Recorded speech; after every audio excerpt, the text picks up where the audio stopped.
On the eve of my wedding, I had a sudden awakening. When I found out my fiancé was the story's protagonist and was planning to ditch me at the altar to win back the male lead, I beat her to the punch and dumped her first. Then, I forced the second female lead, the one with a secret crush on the male lead, to marry me, laying down the law. Every time your dreamboat pisses me off, I'm taking it out on you. Emma's eyes were red as she glared at me with pure hatred, sneering, "You'll regret this." I just shrugged it off. But as it turned out, the male lead provoked me so damn often that I was the one who started to feel overwhelmed. Just as I was hiding from Emma for 2 days, I overheard a shocking conversation between her and the male lead. "My husband has been a little cold to me lately," she said. "Could you go and parade yourself in front of him again?" At our engagement party, live comments suddenly materialized in my vision. The protagonist just got a message from the male lead and is on an overnight flight to Chicago for her groveling tour. Poor supporting character is about to become a laughingstock online. I was floored, staring at the stream of comments. In disbelief, I called her several times, only to receive a single text saying she was postponing the engagement party. The live comments kept scrolling frantically. Why doesn't she just cancel the engagement and go after the male lead? Because she can't let go of Ethan. She's trying to have it both ways. And in the end, she'll just have to watch the male lead marry the other woman and regret it for the rest of her life. Come on, the second female lead, Emma, is 100 times better than that trashy protagonist. When I saw the other woman's name, my eyes shot wide open. You're telling me the woman I tried everything to win over, the one I could never get, is in love with my doppelganger? That's completely absurd. The woman the comments were talking about was Emma, the very same one I had chased for months in Boston to no avail. I'd dated all types, the cool, aloof ones, the sophisticated, intellectual ones, and the cute, younger ones who knew how to charm. But Emma was unique. She embodied all these traits at once, seamlessly. She rejected me with a polite distance. Yet when she fed stray cats in the soft evening light, a gentle smile would play on her lips, making her an enigma I desperately wanted to solve. She was captivating inside and out. So when the comments said she was in love with my replacement, I completely lost it. I called her right then and there, and she picked up on the first ring. I furiously demanded, "What's the deal between you and Liam?" The live comments exploded. "Whoa, what's his plot twist? How does Ethan know about the male lead already? Oh no, he's about to go off the rails, isn't he?" Emma was silent for a moment before her cool, pleasant voice came through the phone. "He saved my life once. You fall for anyone who saves you? A doctor cures your illness. Why don't you fall for the doctor?" I grumbled internally. Clearing my throat, I spoke down to her. "My fiancé is sleeping with your personal hero, and now she's left me to run after him. So, what do you think we should do about it?" The comment feed froze for 2 seconds, then erupted. "OMG, Ethan knows. He's definitely going to go after the male lead. It's fine. Both the protagonist and the other girl will protect the male lead. This is nothing. Ethan is such a cruel, arrogant jerk. Just write him off already." But wait, isn't Ethan the actual victim here? For real, Ethan has done literally nothing wrong. After another stretch of silence, I heard Emma ask, "What do you want to do?" A smirk played on my lips. "I've lost a fiancé, so you'll have to replace her. Humiliating me has serious consequences, you know." The comments went wild again. "Wait, when did these two even meet? Ethan is hilarious. She's the male lead's endgame. Who does he think he is? He's just shamelessly using the male lead to threaten her. What a scumbag. If she actually agrees to this, I'll livestream myself eating a brick." The next second, she replied, "Okay."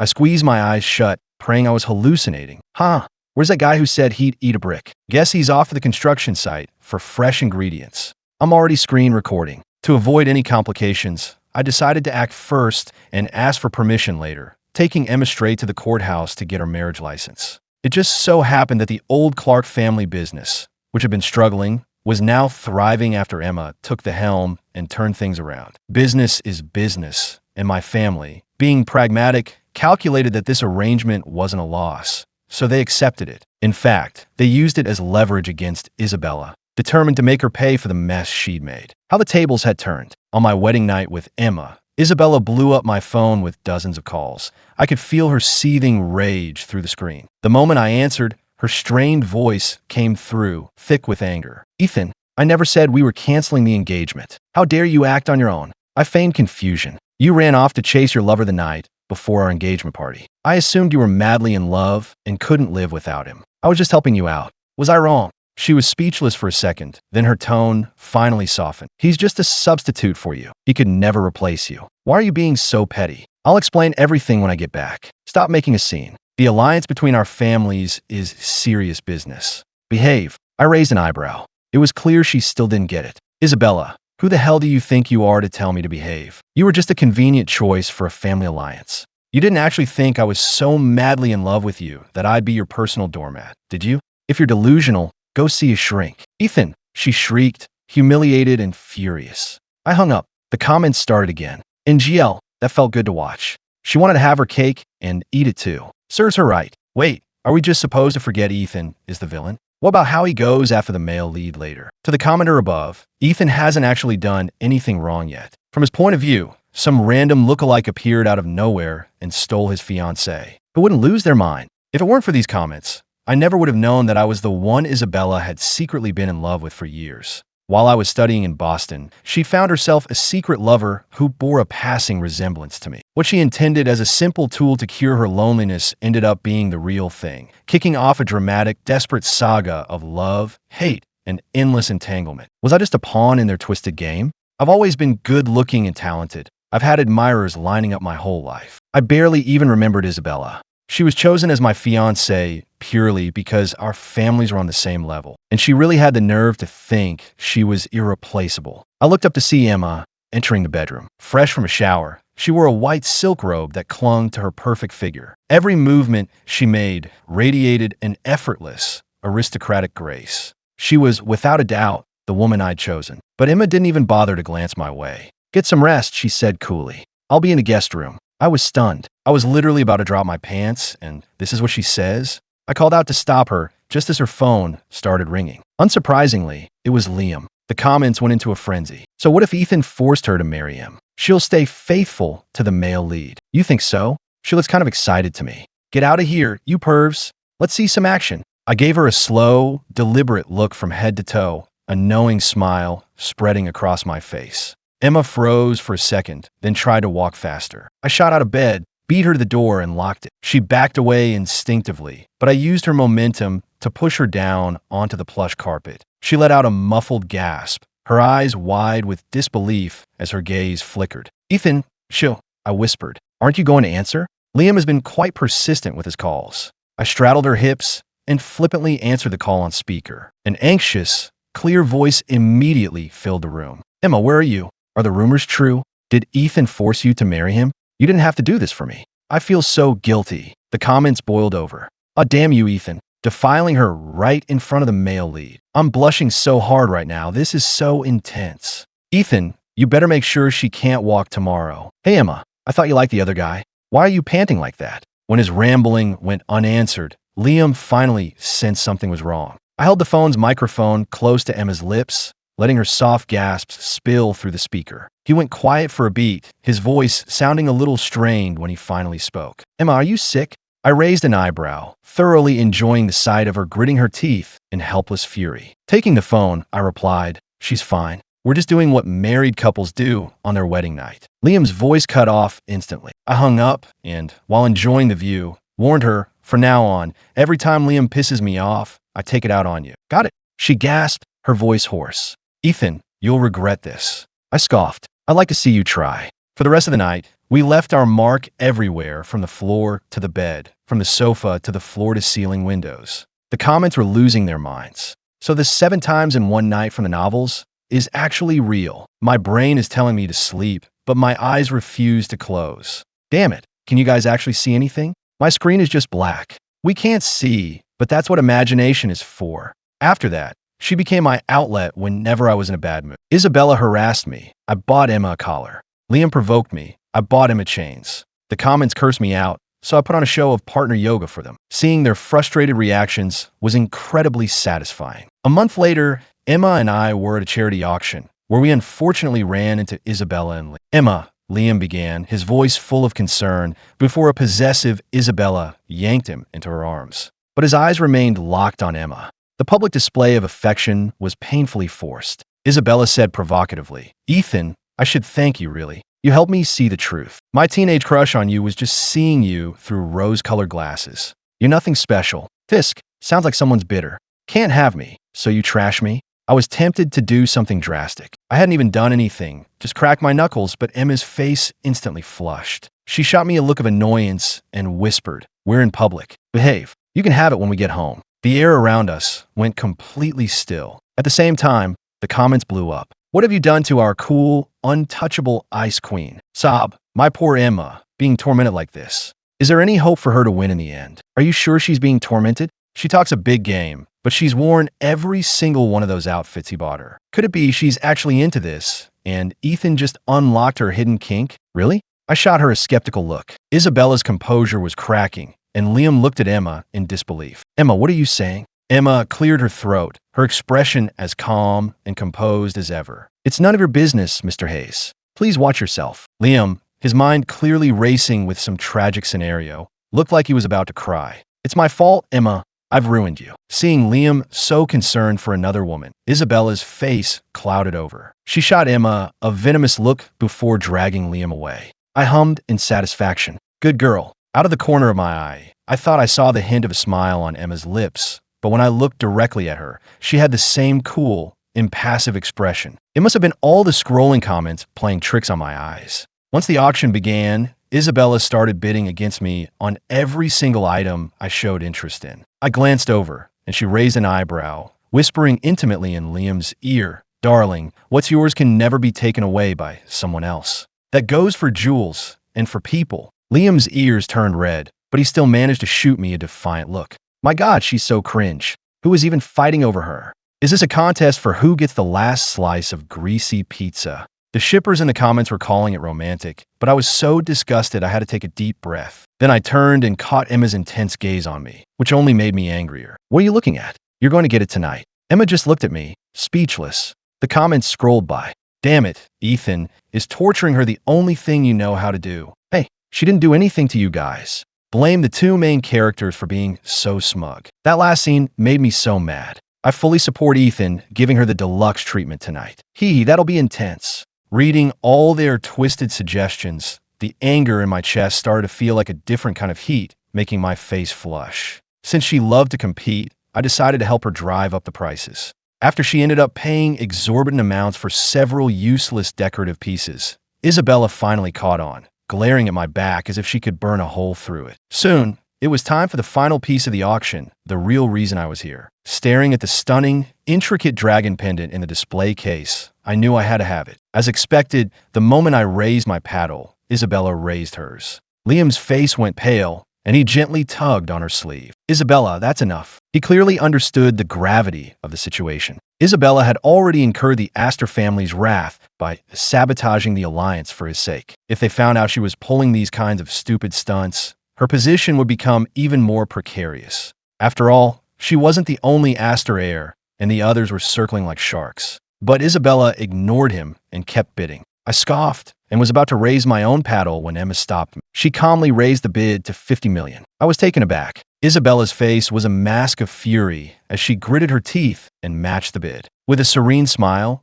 Emma continued to drive the price up, finally winning the pendant for $120 million. Liam's eyes filled with emotion, but before he could say anything, a furious Isabella dragged him away. I snapped back to reality. "You stopped me just so you could buy it for him?" She looked me straight in the eye and said, enunciating every word, "It's for you." At that moment, both I and the entire comment section had the exact same thought. "HUH?" I must have looked completely stunned because a flicker of a smile crossed her face. "Huh, don't get the wrong idea. I was just buying myself some peace and quiet, so you wouldn't find some new way to torment me." "Excellent. I do love taming a thorny rose." "LMAO, you guys are paranoid." "I knew it. She's just scared Ethan will go after the male lead. She still hates him, right? Hates him so much she drops a fortune on him? She must absolutely despise him. The more they do it, the more they hate each other, and more they hate each other, the more they do it." I figured the comments were reading too much into it. Emma was just scared of me, plain and simple. After all, I had been pretty twisted with her. Back home, I couldn't stop admiring the dragon pendant, turning it over and over in my hands. I was grinning at it like an idiot when I looked up and saw Emma standing in the room, which made me jump. She must have just gotten out of the shower. Her dark hair was still damp and draped loosely over her shoulders. Having realized that I'd just strip off any robe or pajamas she wore, she'd taken to wearing just a towel. The faint, rosy marks from our last encounter were still visible on her pale skin. Emma leaned against the doorframe, arms crossed nonchalantly, her dark eyes as cool as ever. It's late. I have a meeting tomorrow. I smiled. For the sake of the necklace, I'll give you the night off. You can sleep in the guest room. The comments appeared. I don't know why, but I'm actually touched. It's like my own kidneys were just spared. What are you waiting for? Run before he changes his mind. Ethan is finally acting like a human being, but Emma didn't run. Instead, she stood there, frowning at me for a long moment before letting out a cold laugh. What is this? Another one of your obedience tests. I was speechless. If I leave tonight, who knows what new scheme you'll cook up to torture me with tomorrow? I was completely baffled. Emma, are you insane? She walked over, pushed me down onto the bed, and straddled me. Let's just get this over with. I'm busy tomorrow. Whoa, wait a minute. The comments were at a loss for words. I don't have time for this couple's weird role play. I've never seen someone so eager to be messed with. I don't buy it. She's being forced and is just putting on a brave face. You guys didn't see her at the door just now? The way she was looking at Ethan was pure adoration. The comments blurred into streaks of light in my swimming vision. Emma was uncharacteristically aggressive tonight, taking the lead and not stopping until the early hours of the morning. Exhausted, I finally said, "Isn't this enough? I thought you had a meeting." A bead of sweat trickled down her chest as her alluring voice dripped with disdain. "Ethan, is that all you've got? Fine." I flipped her over, taking control. As our playful sounds filled the room, I made a promise. Then don't even think about getting out of bed tomorrow. The next morning, I struggled to open my eyes when my 9 o'clock alarm went off, only to find the space beside me empty. I was speechless. Is Emma even human? I had to admit, I was feeling a bit drained, so I decided to go back to my family's house to recover for a bit. When my older brother came home from work and saw me looking completely drained, he chuckled. "Married life, treating you well." I collapsed onto the sofa, my eyes glazed over. There's not a single drop left. After we joked around for a bit, the conversation shifted to the Astor family and Liam. The Astors are furious with Isabella. They've ordered her to break up with Liam and find a suitable marriage partner, so we'll see what she does. After all, that illegitimate son of theirs is far more capable than she is. I saw the comments calling me cruel for taking pleasure in her misfortune and just smirked. She made her bed. Now she has to lie in it. My brother sighed. "Good thing you've always been lucky." It was true. I've had a charmed life. My parents are happily married. My family is wealthy, and my smart, ambitious brother is set to take over the family business. I've never had a single burden, free to live as I please. After coming home, I opened a few flower shops, cafes, and bars on a whim, and they all turned a nice profit. Even seeing those live comments before the engagement felt like a stroke of divine intervention. I was perfectly content with my life, but the same couldn't be said for everyone. I was at one of my cafes, going over things with the new manager, when Liam suddenly showed up. "Ethan, I need to talk to you." He looked exhausted, clearly worn down by stress. "I don't think you and I have anything to talk about." Liam's expression turned to anger. "How can you say that? Emma only married you because of me. I can't just stand by and watch her suffer in this hell." As he spoke, his eyes welled up with tears, his lips trembling as if he were heartbroken. "Divorce her," he pleaded. "I'll give Isabella back to you." I was speechless. The comments started up. My heart breaks for him. He's willing to sacrifice his own happiness. Sigh, the protagonist is a mess from all the Astor family pressure, and she's taking out on him. She even yelled at him when she was drunk. He must be so disappointed in her. If Ethan hadn't broken off the engagement, none of this would be happening. Excuse me? Just because they're the main characters, does the entire world have to revolve around them? Why should I have to be a pawn in their drama? You make your choices, you live with the consequences. Stop acting like the whole world owes you something. So, he was disappointed in Isabella, and now he was crawling back to me. I was thoroughly disgusted. "One my recycling center. You think you could just dump your trash on me?" He looked at me in disbelief. "How can you say that?" Seeing he was completely unreasonable, I decided to lean into the villain role. "If you really care about Emma, you'll stay the hell away from me. Because every time you piss me off, I'll take it out on your precious Emma in bed." Liam recoiled, his eyes wide with fury. "Ethan, are you even human? Do you have any idea that Emma used to suffer from severe depression? If I hadn't pulled her from that river, she would have killed herself. I can't believe you're this cruel. I won't let her stay with you." He stormed off, leaving me staring after him, stunned. Emma had depression? I'd only been back at my parents' house for 2 days when Emma called. "My grandfather's 70th birthday is tomorrow. Are you coming?" Her voice was calm, but I could detect a faint, hidden note of hope. I chuckled. "Of course I'm coming. I'm not that tactless." The comments started scrolling again. "If Ethan doesn't go home soon, Emma's going to die of anxiety. She's so distracted, she can't even sleep. LMAO, She was in her study at 2 a.m., just staring at their marriage certificate. I'm so curious about what's in that locked notebook of hers. I just roll my eyes at these shippers. After all, fans can ship any two people together. Emma and I were just a couple for show. The next day, at the Clark family estate, I smiled and raised a glass to her grandfather. He was in high spirits, strong and healthy, and he beamed, saying, "Excellent, excellent, excellent. At my age, all I want is to hold a great-grandchild. You two need to get a move on." Emma, linking her arm through mine, smiled sweetly. "I want a few more years alone with Ethan first. There's no rush for children." Her grandfather paused, then nodded. "No rush, no rush. The most important thing is that you two are happy together." Emma's father, however, looked displeased. "You should have an heir while you're young. That's what matters. You'll have plenty of time for yourselves later." Emma's lips pressed into a thin line, and I felt her fingers tighten on my arm. I patted her hand reassuringly and turned to her father. "I believe that if you bring a child into this world, you have a responsibility to raise them properly, not just have them for your own convenience and then ignore them. That's why we'll only decide to have children after careful consideration." The color drained from his face. Her mother, sitting beside him, looked like she was about to speak, but quickly shut her mouth, avoiding my gaze as if to say, "You've told him off, please don't start on me." The table fell into an awkward silence until her grandfather smoothly changed the subject. Throughout the dinner, I felt two intense gazes fixed on me. I couldn't help but step on Emma's foot under the table. "What are you looking at?" She didn't even flinch, the smile never leaving her lips. As I glared at her, she let out a soft laugh. "Thank you for standing up for me. That was nothing. The main event is still to come." After dinner, the owner of the second gaze found me in the backyard. "What's the matter? Regret turning me down now that you're married to Emma?" I turned around. It was her cousin, a beautiful woman with an empty head. It's no wonder her grandfather chose Emma as his successor. Emma's father, having lost the last battle for control of the company, never expected anything from his own daughter. After his marriage of convenience to her mother, they both lived separate lives with their own lovers. With Emma being so neglected, everyone felt they could push her around, especially her cousin, Veronica. The backstabbing among the wealthy never stops. A happy, normal family like mine is a rarity. I'd done some digging a few days ago and learned that Emma had grown up in that toxic environment, unloved by either of her parents. No wonder she'd suffered from depression. Veronica had pursued me once, and she clearly hadn't gotten over the rejection. So it was easy to lure her over to the edge of the koi pond. "Ethan, why did you ask me to come out here?"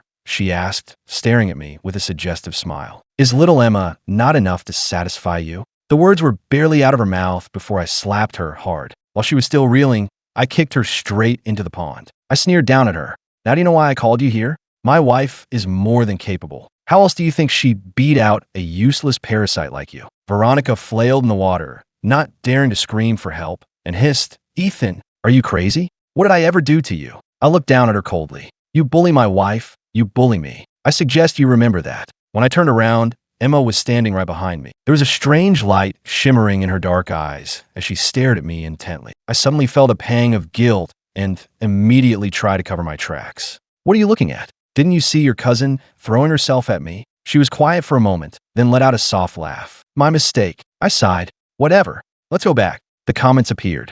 Her eyes are red. If someone stood up for me like that, I'd cry too. This is the real Ethan. I was shipping the main couple, but damn, I bet my life savings these two are the real deal. I'll bet the protagonist's life on it. They're 100% soulmates. My own thoughts cut in. Nonsense. I just felt a little bad for her. That's all. Back at our place, I started using scouting new locations for my shops as an excuse to leave early and come home late. Emma had become incredibly clingy at night, and I was genuinely afraid I might die from sleep deprivation, so I had to avoid her. About 2 weeks later, I was busy at one of my shops when the comments went crazy. "It's finally happening. The male lead and our girl are finally meeting up alone. I knew it. There's no way she likes Ethan. She only has eyes for the male lead." What? A surge of pure rage went through me. She's married to me, and she still can't get over Liam? This was a direct challenge. Forgetting everything else, I went into full-on jilted husband mode, looking up at the air. "Where are they?" The comments froze for a second. "Whoa, did he just talk to us? Is this real?" "Calm down. It's just a fictional character breaking the fourth wall. I'm going back to sleep." I'm definitely not going to tell you they're meeting on the bridge at Lakeside Park. Go, go, go. Traffic is a nightmare right now. The subway will be faster. Hey, I want to see her win in the end. Don't you dare hurt my male lead." Ignoring the chatter, I headed for the subway. The first time in my life I'd ever set foot on one, and it was to catch my wife with another man. Emma, you had better not disappoint me, or else. I arrived at the scene, fuming, only to find they weren't there yet. I had no choice but to sit on a bench and wait for another half hour. The comments reminded me to stay hidden, so I gave them an okay sign and pulled my hat down low. A few minutes later, they appeared on the bridge. Liam's eyes were filled with pain. I'm so sorry, Emma. This is all my fault. You're only in this mess because of me. Emma looked at him thoughtfully. You really think you're sorry? Of course. Then can you do something for me? Liam nodded eagerly, his eyes glistening. I owe you so much. I'll do anything you ask. Emma nodded. My husband has been a little cold to me lately. Could you go and parade yourself in front of him again? Liam looked completely baffled, and the comments that had been defending him were just as confused. Wait, what is she doing? Liam was speechless for a long moment before managing an awkward laugh. Emma, I don't understand what you mean. The smile on Emma's lips was gentle, but her eyes were ice cold. You can't help me? Fine. Then let's try something else. I don't want you disturbing me and my husband ever again. Do you understand? Liam grew desperate. Emma, I saved your life. How can you treat me like this? Emma looked at him with a faint, mocking smile. And didn't the Clark family reward you handsomely for it? A flicker of panic crossed his eyes, and he was rendered speechless. Emma turned and walked away. Liam yelled after her, completely losing his composure. No wonder Isabella gave me that idea. You've been in love with Ethan this whole time. Did she know you were the one who manipulated her into running away to chase after me? The comments went wild. Oh my God, I thought she was the victim, but she's the secret mastermind. Who said she was just a simple girl? Hey, Ethan, stop playing dead and give us your thoughts. I pointed at myself. You mean me? A little scheming for the sake of love is fine. As long as she didn't actually cheat on me, we're good. I went home and pretended I hadn't been there at all. If she liked me, then why did she reject me back then? I went through Emma's social media and found a good friend of hers from her time in Boston. I sent a tentative message. Hi, this is Ethan. I was wondering if you'd be able to come to my and Emma's wedding. She replied a few moments later. Holy crap, it's really you. So that girl finally got her man. Got her man? I kept my cool and continued to probe for more information, and she spilled everything without a second thought. She said Emma was completely obsessed with me, always finding ways to casually run into me and show off. Oh, and I'll let you in on a little secret, she added. She has this notebook with a combination lock. I once saw your name written in it, and she snatched it away before I could get a better look. Hee hee, consider that my wedding gift. Just don't tell her you heard it from me. The comments had mentioned that locked notebook in her study before. I figured I'd found my answer. Using the omniscient view provided by the comments, I could track Emma's location in real time. I snuck in her study before she got home and found the notebook without any trouble. For the password, I tried my own birthday without a second's hesitation. With a soft click, the lock sprang open. It was ridiculously easy. I couldn't hold back my smile any longer. But when I saw what was inside, my smile vanished. The pages were filled with meticulously organized notes on every woman I had ever dated, with sharp, insightful summaries of their defining traits. No wonder I had fallen for Emma. She had studied my preferences and molded herself into my perfect woman, a composite of all their best qualities. To be this calculating, it was incredibly hot. How the hell did she figure out my exact type? The thought alone was turning me on. Just then, the automated voice of the security system announced, "Welcome home," and I heard Emma's footsteps approaching. She stopped short when she saw the study door was open. Her eyes met mine. I held up the open notebook and raised an eyebrow. Anything you want to explain? Emma froze, the color draining from her face until she was ghostly pale. After a long silence, she finally spoke, her voice strained. You know, I kept my expression neutral and gave a slight nod. Her eyes immediately reddened. She looked down, took a deep breath, and said softly, I just wanted you to notice me. Then why did you turn me down when I told you how I felt? Because I heard you say once that you lose interest the moment you get what you want. I didn't want that to happen. I'm sorry. The comments were loving the drama. Ooh, after all that hate sex, they're finally having a real fight. Well, Ethan was kind of a player back then. No wonder she had to go to such lengths to get his attention. That's bullshit. You're just making things up. I was about to argue, but then I realized, I think I actually did say that once. It was because I'd found all my dates to be disappointing in one way or another. The beautiful ones were shallow, the intellectual ones were preachy, and the affectionate ones were too immature. After a string of failures, I'd given up on the idea of romance, which is why I'd agreed to an arranged marriage in the first place. It all seemed the same to me, but I have my pride. When people asked how my dates were going, I didn't want to admit I was striking out, so I just made that flippant remark to save face. Who knew she would take it so seriously? I sighed and was about to explain, But Emma looked at me as if I were a monster, muttered, "You need to cool off," and fled. I was left standing there, stunned. A comment appeared, speaking with wisdom. "She's afraid you're going to ask for a divorce." I think I get her logic now. She was trying to use her skills in bed to make him physically addicted to her. Leave it to the perv above to get right to the point. Takes one to know one. Why don't you go and comfort her? Comfort her? Why should I? I wasn't the one with something to hide. I went straight to my room and went to sleep. The next morning, the comments informed me that Emma had spent the entire night crying by the flower beds downstairs. I figured she had decided to avoid me completely, but I had barely walked into a bar that evening when she showed up right behind me. Without a word, she pulled me out and into her car. I put on an annoyed act. "What are you doing?" She seemed to have made up her mind. "Ethan, if you want a divorce or anything else, I'll agree. But I'm going to keep pursuing you until you fall in love with me. I love you." I fought to keep the smile off my face. A woman who speaks her mind is the only kind of woman worthy of my love. I didn't mind her harmless scheming, as long as she made me a willing participant. And clearly, she had succeeded. I knew it was a ploy, but I was happy to fall for it. This morning, Liam sent me a text. "You win. Isabella loves you, and Emma loves you too." I showed the message to Emma. Her expression immediately darkened, and I could see her mind already churning, plotting some kind of revenge. I found it utterly adorable. I cleared my throat. "Do you know why I'm showing you this?" Emma looked at me, confused. "Why?" "Because Liam just pissed me off again, which means you're not getting any sleep tonight." As she stared at me, stunned, I tilted her chin up and kissed her. I had just gotten on board with this ship, and I thought for a second it was headed for a bad ending. "You're too slow." I picked the right ship in 0.01 seconds.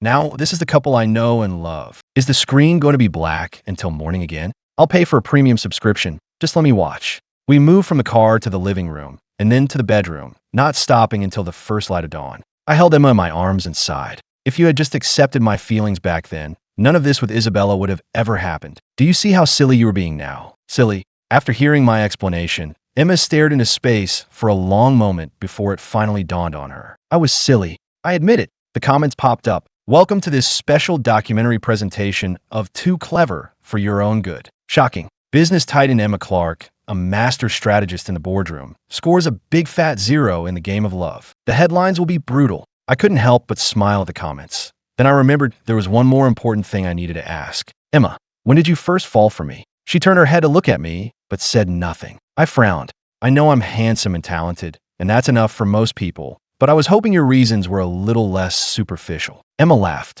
"Is it possible my reasons were exactly that superficial? Back in high school, my depression got pretty bad. I had to take time off school to be hospitalized. Every day, I just stare out the window, and the whole world looked gray and meaningless. Until one day, a bright, cheerful boy walked into my line of sight. He was like the only splash of color in my world, and I couldn't look away. After that, he walked past my window every single day, wearing a different color of the rainbow each time. And whenever he passed the reflective glass of the building, he would stop to check himself out and do a little spin. I remembered. My health wasn't great in high school, and my doctor said I needed more exercise, so I decided to start walking to school. It was the peak of my self-confidence. I genuinely believed it would be a tragedy for the world if more people didn't get to witness my incredible good looks. I can't believe someone actually caught me preening like that. Emma continued. "I just thought, how could anyone be so full of light? He was like a butterfly, and everywhere he went, the world seemed to burst into color. So I decided I had to find him, follow him, and make him mine." She gave me a soft kiss on the lips. She said it so casually, but I couldn't imagine how helpless she must have felt back then. My eyes started to burn, so I turned my head away and scoffed. "You think a few sweet words makes everything okay? I chased you for 2 months. Now it's your turn to chase me, and you'll do it until I'm satisfied." Emma was quiet for a long time, her voice sounding a little hurt. "But you never even bought me a bottle of water." "Okay, fine." No one even knew I was chasing her back then. Like I said, I have my pride. How humiliating would it be if people found out that Ethan, the guy everyone wants, had been rejected? "All right, you have experience now, so you can start chasing me again." My silence was deafening. "Good night. Your wife is going to sleep now. Don't bother me." A few seconds later, I heard her let out a soft, resigned chuckle. She kissed my cheek. "Good night, husband." Emma was admittedly much better at this whole chasing thing than I was. Every day, she would come to my flower shop and buy a bouquet, always with a sweet note attached. She'd ask me to dinner after work. To her, there was no difference between a regular day and a special occasion. I could receive a gift from her at any time. She did it so well that I started to feel an indescribable happiness, and I began to imagine growing old with her. One day, Emma had a last-minute meeting, so I was waiting at the flower shop for her to pick me up. But my wife wasn't the first one to arrive. Isabella was. Isabella stumbled into my shop, drunk, and grabbed my arm. Ethan, I was wrong. I was an idiot to go looking for a substitute, but it was only because I loved you so much, and you only ever saw me as a friend. You were supposed to marry me. I would have inherited the Astor Corporation, and we would have had a perfect life together. This isn't how it was supposed to be. Please, just give me one more chance. She leaned in to kiss me. Outside, Liam stood watching, a broken, self-mocking smile on his face. Then what does that make me? I slapped her hard across the face. If you really loved me, would you have found a substitute? Do you like counterfeit bills? You might as well just admit you hate me and wanted to mess with my head. Stop with the devoted act. The comments started up. I feel like the protagonist's speech follows a classic pattern. What's it called? I know. It's called playing the victim. It's a classic move. Protagonist, better hide. The garbage man is here to take out the trash. Liam froze, the words seeming to sink in. I yelled at him. What are you standing there for? Call the police. He hesitated for a second before pulling out his phone. Just then, a hand flashed out and slapped Isabella across the face. It was Emma. Isabella cried out and crumpled to the floor, passing out. Emma dragged her out of the shop. If I ever hear about either of you harassing my husband again, it will be much worse than a slap. Then Emma took my hand and we started walking down the street into the evening. The trees were strung with colorful lights, making the city feel bright, festive. I asked her why we weren't driving. Emma smiled gently. I wanted to see what it feels like to just walk around the city on a date. Maybe next time we can try taking the bus. I was horrified. No, that's fine. Besides, we have things to do at home. Emma stopped walking. What things? Planning our wedding. Emma froze for a few seconds before the realization hit her, and a brilliant smile lit up her entire face. She took a deep breath and suddenly started walking faster. Let's not walk anymore. I held her hand. Why not? Because I want to marry you as soon as possible. A final comment appeared. That's great for you two. I'll just be here all alone, herding my cows. I'll chip in for the wedding gift. Just send the bill to my anime waifu. I came here for drama, and I'm leaving full of this couple's public displays of affection. Okay, fine. I admit I love it. Is no one going to say it? Fine, I will. I ship it. I ship it so hard. And in the end, the second female lead and Ethan lived their shamelessly happy life together. The end. I looked up at the empty air and mouthed a silent message with a smile. Thanks for keeping me company. See you around.